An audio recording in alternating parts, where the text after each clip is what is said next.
এলাকায় নিয়মিত থাকেন না বিধায়ক। বেশিরভাগ সময় নিজের ইংরেজ বাজারে মানুষের দুঃখ কষ্ট শোনেন না। অসহায় বৃদ্ধা সব সরকারি সুযোগ সুবিধা থেকে বঞ্চিত। প্রশাসনিক দপ্তরে ঘুরে ঘুরে জুতো ছিঁড়ে যাওয়ার জোগাড়, তবুও টনক নড়েনি প্রশাসনের। এবার তৃণমূলের বিধায়কের বাড়ির সামনে পোস্টার হাতে ধর্নায় বসলেন ওই বৃদ্ধা। দীর্ঘ 4 ঘন্টা ধরে ধর্নায় বসে অসহায় বৃদ্ধা, কিন্তু একটিবারের জন্য কি দেখা করলেন বিধায়ক? এই ঘটনায় ব্যাপক চাঞ্চল্য ছড়িয়েছে মালদার চাঁচলে। ঘটনার সামনে আসতেই শুরু হয়েছে রাজনৈতিক চাপানোতর। চাঁচলের তৃণমূল বিধায়ক নিহার রঞ্জন ঘোষ। চাঁচলের শিশির কলোনিতে রয়েছে বিধায়কের বাসভবন। এবার সেই বাসভবনের সামনে ধর্নায় বসলেন অসুস্থ এক অসহায় মহিলা। অসহায় মহিলার নাম সাবেরা বেওয়া। স্বামী মারা গিয়েছেন, সন্তান থেকেও নেই। একাকী অসহায় বৃদ্ধা চাঁচল হরিশ্চন্দ্রপুর জাতীয় সড়কের ধারে ভগ্নপ্রায় কুটিরে বাস করে। রাজ্য সরকারের সমস্ত প্রকল্পের সরকারি সুযোগ সুবিধা থেকে বঞ্চিত অসহায় একাকী মহিলা।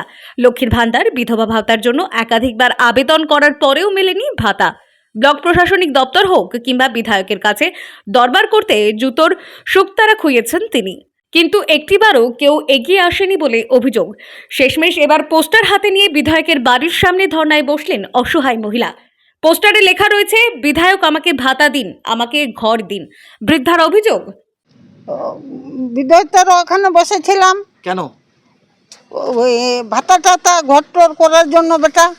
আর খাবার নাই বাড়তে, আচ্ছা, ওষুধের পয়সা নাই, কিচ্ছু নাই, কোথায় পাবো? বিধায়ক দেখা করলেন আপনার সঙ্গে? না, করেনি। আচ্ছা, কতক্ষণ ধরে বসেছিলেন? এই 10টা